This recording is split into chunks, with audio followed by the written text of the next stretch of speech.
Shalom. This is A.N.U.B. in Israel from Hebrew on the Island 2. This is going to be part 3. My transformation from Messianic Hebrew to Torah and Tanakh based Hebrew studies only. Again, as I said in the other videos, this video is not to try to make somebody switch, change their mind. Every man is accountable for his own self. So I'm just sharing my experience with you because this is my channel, that I no longer am going to be reading and doing studies on video on the New Testament and on Apocrypha. I already deleted a lot of videos that I did previously. So just watch my first 2 videos on my transformation from Messianic Hebrew to Torah-based study only, and it will give all the explanation of that.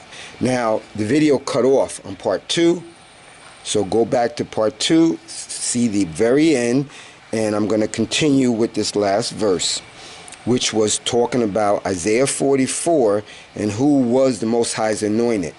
The Christians and Messianic Hebrews think anybody in the Old Testament that was anointed, that's the main figure, is Mashiach, Messiah, H.O.I, Yehoshua. Isaiah 45:1, thus saith the Most High to his anointed, to Cyrus, whose right hand I have holden to subdue nations before him, and I will loose the loins of kings, to open before him the 2 leaden gates, and the gates shall not be shut. Then, if King Cyrus was the anointed and performed all the Most High's pleasure in this situation, in Isaiah 45, Isaiah 44, he was the Messiah in Daniel chapter 9:24. So make sure you go back to part 2, because that was the question that I presented to you. Most Christendom and Messianic Hebrews think that the Messiah in Daniel 9:25 was JC, and that's not correct. It was Gentile heathen, King Cyrus of Persia, and the Most High can use whoever he wants, okay, to fulfill his goal that he wants to be performed on the earth. Okay, listen, let's go to the next point. We're going to do a couple points, and I'm going to wrap this part 3 up. People use Deuteronomy 18 verse 15 to relate to Christ, the Messiah. But here at Hebrew on Island 2, A.N.U.B. in Israel, I'm saying no. This is why I'm forsaking the New Testament. The New Testament was man-made by P.S.U., the P.S.U. family, the Roman aristocrats. And how they made it was, they made it to fit their Messiah figure that they put in the New Testament. That's why when you read this, you can like, yeah, but it looks like it fits. Nah, they made it to fit, like Cinderella's shoes. Cinderella, those shoes were just made for her to fit. So it looks like, oh, let's see if it fits you. No, they made it to fit her. So the New Testament was made by the P.S.U. family with the prophecy. So it's like, oh yeah, it fits this Messiah, but no. It's all made up. All right, Deuteronomy 18:15. The Most High thy El will raise up unto thee a prophet from the midst of thee, of thy brethren, like unto me, unto him ye shall hearken. This is Moses talking. So people automatically say that prophet that he's talking about is Mashiach, JC. But see, I'm going to present a question to you. Wasn't Isaiah a prophet amongst the brethren, whom Hebrew Israelites, our forefathers, they had to listen to? They were instructed to listen to.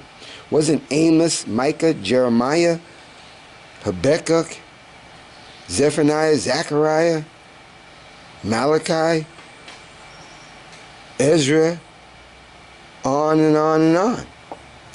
These were prophets set up to come after Moses that our brethren, our foreparents, were to listen to. So it's fulfilled already. Before you get to the Apocrypha and the New Testament, it's already fulfilled.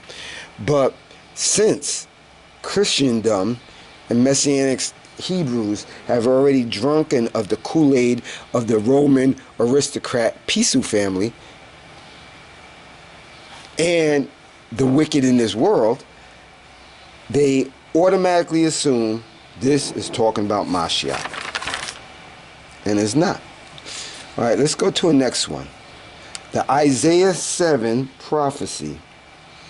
Now, you know, whoever reads this, especially Christendom and Messianic Hebrew, yep, this prophecy is relating to Mashiach. A virgin shall, therefore the Most High himself shall give you a sign. Behold, a virgin shall conceive and bear a son, and shall call his name Emmanuel. But the problem is they don't keep reading.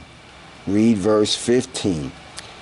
Butter and honey shall he eat, that he may know to refuse the evil and choose the good.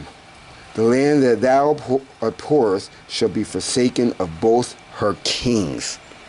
They ain't reading that. They're just laser focused on a virgin. So and will conceive a child. Oh, so that has to be Mashiach, and so forth and so on.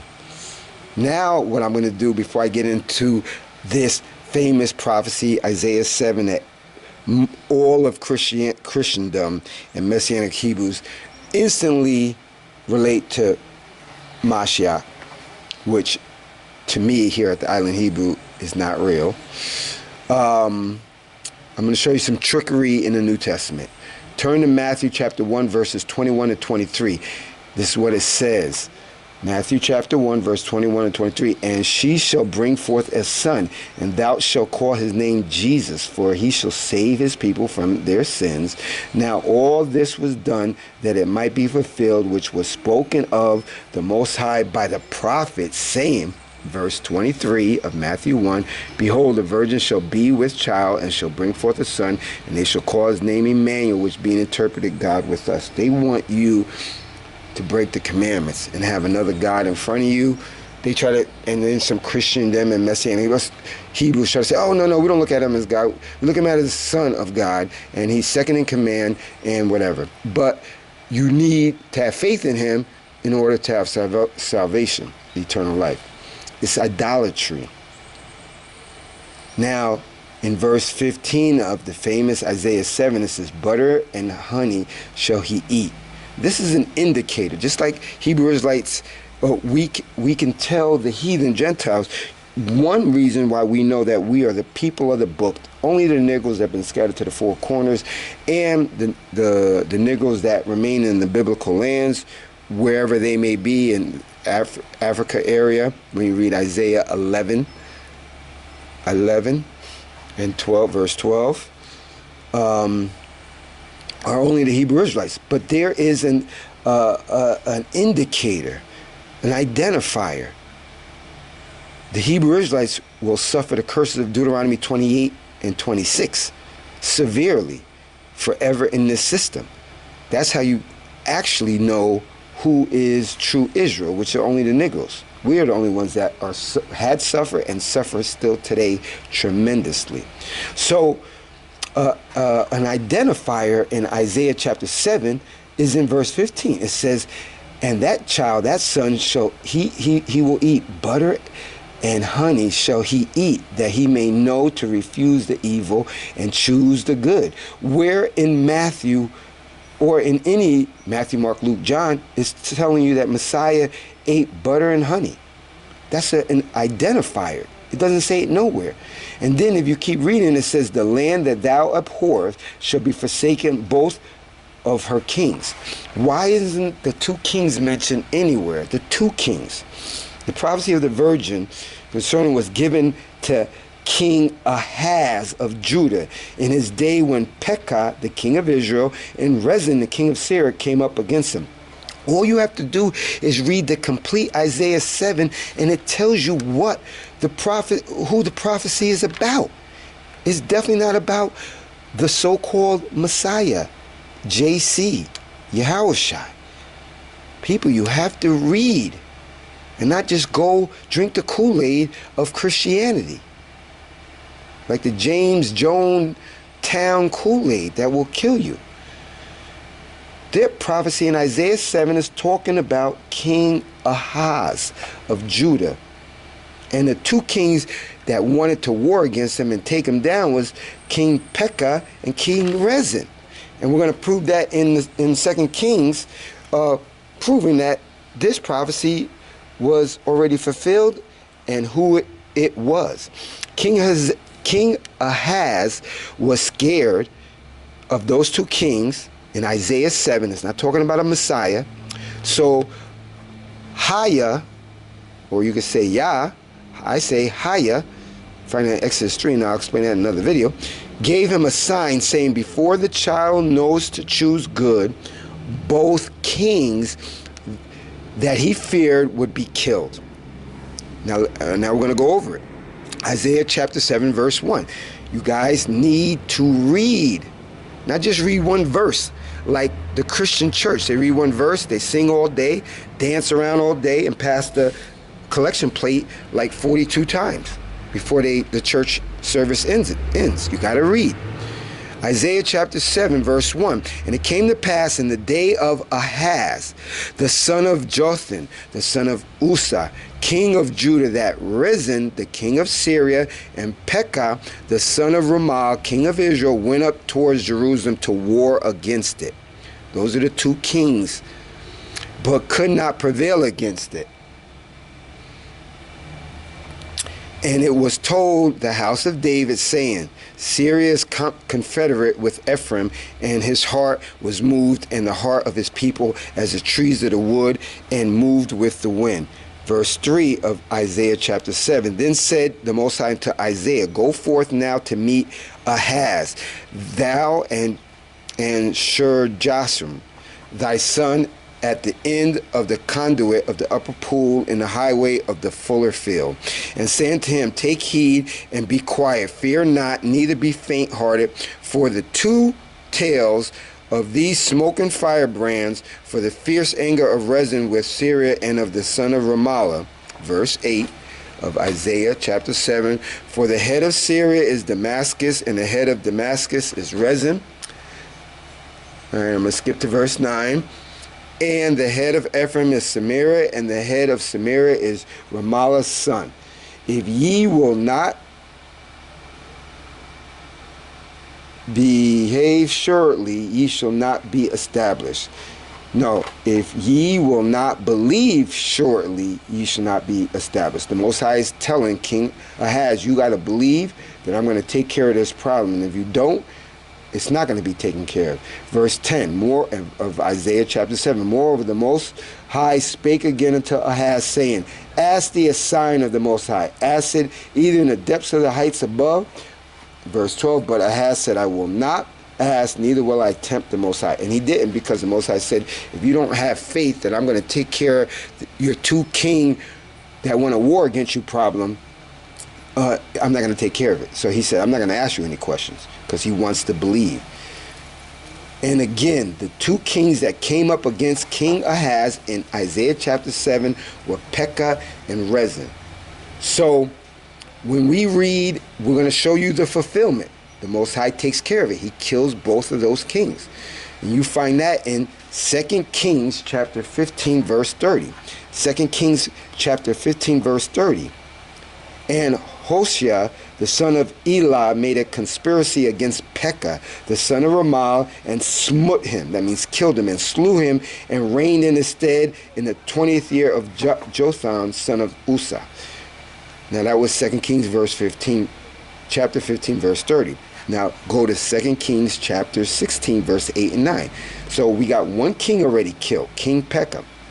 Now in 2 Kings chapter 16 verse 5, 8, and 9, the Rezin, king of Syria, and Pekah, son of Ramallah, king of Israel, came up to Jerusalem to war, and they besieged Ahaz. That is the whole story of Isaiah chapter 7. It's not about a Messiah being born of a virgin and he's going to be ruling in Israel. No.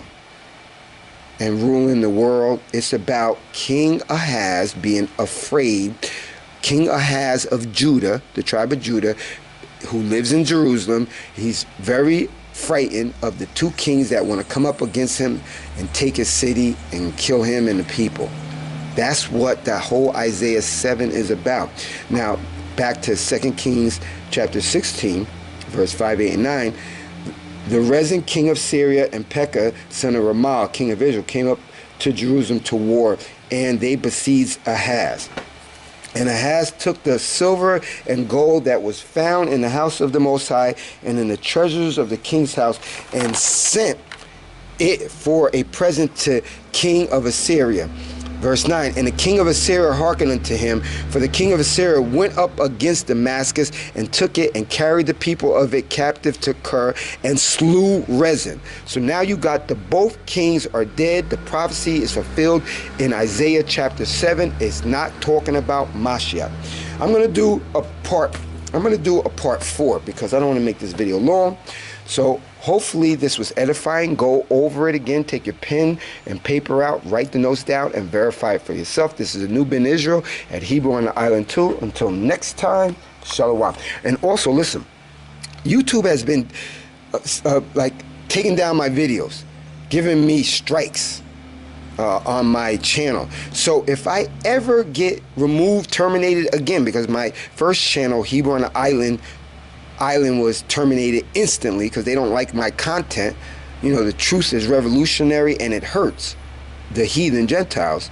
They don't want this information coming out. They want us to remain slaves in our minds and with low self-esteem, to not know who we are, which we are above all people upon the face of the earth. If they terminate this channel, I didn't make it yet, but I already got the name of a new channel that if they terminate it, all you have to do, just give me like a week or so to get that new channel up. But the name is going to be Torah Island. Torah Island. Torah Island. That's going to be my new name if they terminate this channel. So write that down. Put that in your notes somewhere. If the Hebrew on the Island 2 channel gets terminated by YouTube, which will be for the second time, I hope not. Look for my new channel, which I'm not making until they terminate this one. It's going to be Torah Island. Or, no, make it Torah on the Island. That's going to be my new channel, Torah on the Island. And all you have to do is look for that, and you'll see me back on YouTube again. But for now, they haven't terminated me. Okay, this is, again, a new Ben Israel, Hebrew on the Island 2. Until next time, Shalom.